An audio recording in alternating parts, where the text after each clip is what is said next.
Olá, pessoal.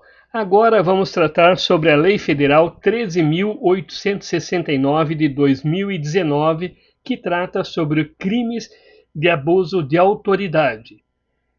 O que essa lei passou a definir? Antigamente nós tínhamos a legislação de 65 que trabalhava sobre esse conteúdo, mas qual que é a diferença, qual que é a melhoria? Então vamos ver. Esta lei define os crimes de abuso de autoridades cometidos por agente público, servidor ou não, que no exercício de suas funções ou a pretexto de exercê-las, abuse do poder que lhe tenha sido atribuído. Então não é necessariamente que seja servidor público efetivo de carreira.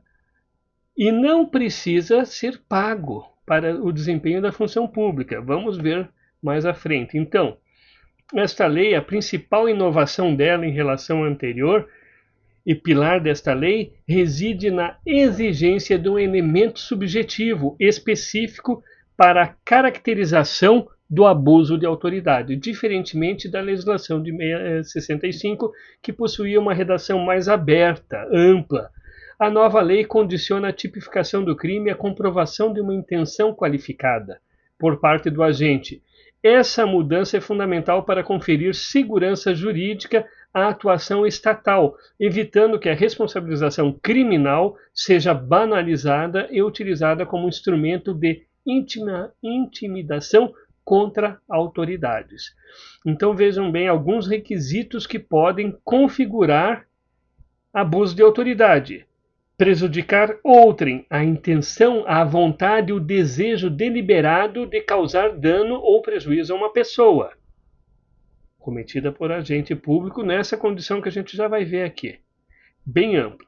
Beneficiar a si mesmo ou a terceiros, a busca por uma vantagem indevida, seja para o próprio agente ou para outra pessoa, ou por mero capricho ou satisfação pessoal. A atuação motivada por razões puramente pessoais. Vaidade ou arbitrariedade desvinculada de qualquer interesse público neste caso. Então, o crime de abuso de autoridade, conforme o texto da lei, descreve o seguinte: as condutas descritas nessa lei constituem crime de abuso de autoridade quando praticadas pelo agente com a finalidade específica de prejudicar outrem ou beneficiar a si mesmo ou a terceiro, ou ainda por mero capricho ou satisfação pessoal.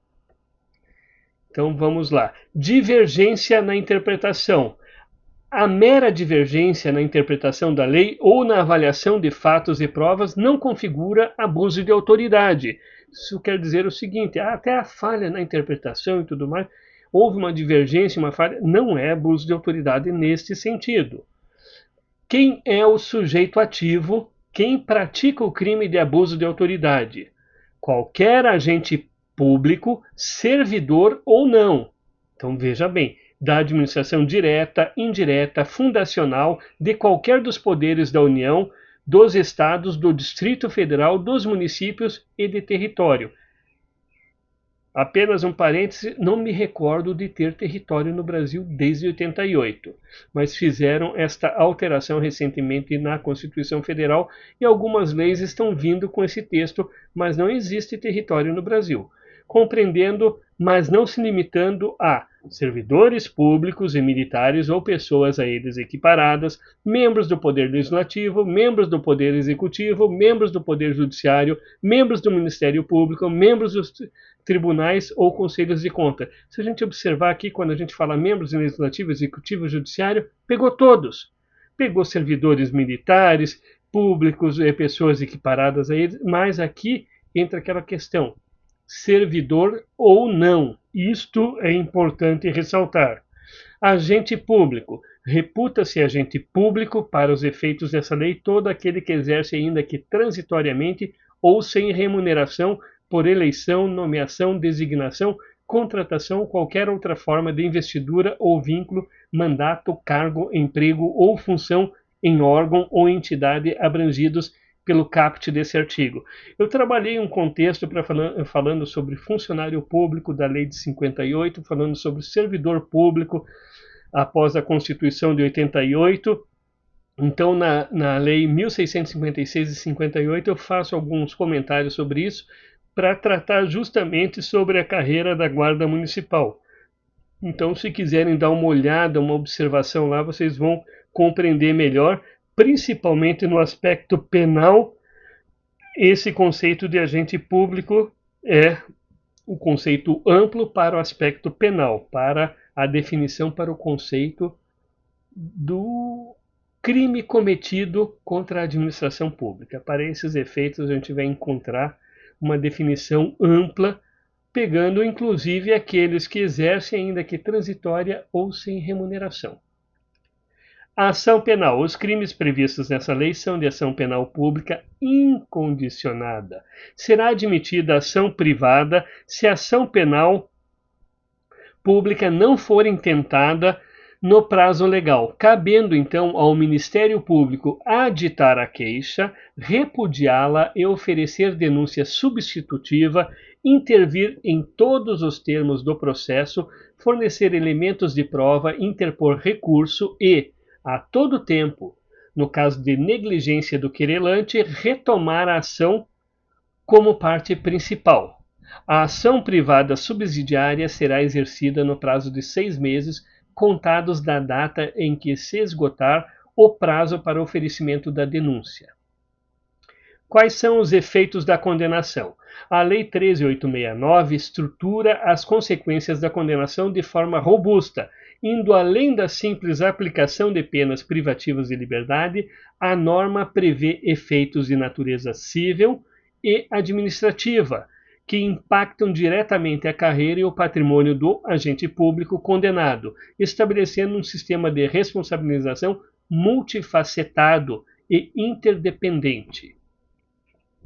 Quais são os efeitos, então? O artigo 4º estabelece 3 principais efeitos extrapenais decorrentes de uma sentença condenatória transitada em julgado.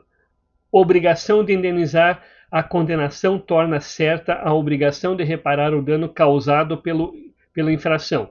O juiz, a requerimento da vítima, deverá fixar na sentença um valor mínimo de indenização considerando os prejuízos sofridos.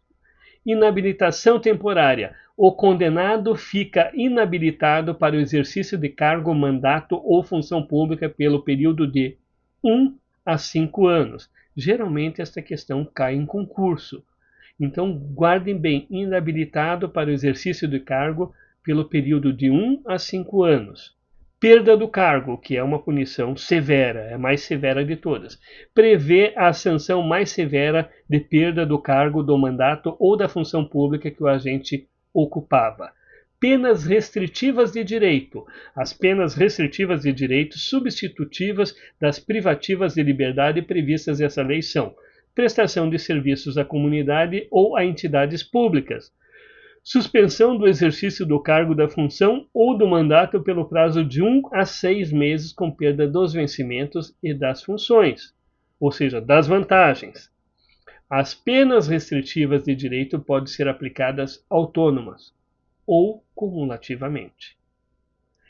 Penas autônomas. As penas previstas nessa lei serão aplicadas independentemente das sanções de natureza civil e administrativa cabível. As notícias de crime previstos nessa lei que descreverem falta funcional serão informadas à autoridade competente com vistas à apuração. As responsabilidades civil e administrativa são independentes da criminal, não se podendo mais questionar sobre a existência ou a autoria do fato quando estas questões tenham sido decididas no juízo criminal. Faz coisa julgada, isso é muito importante.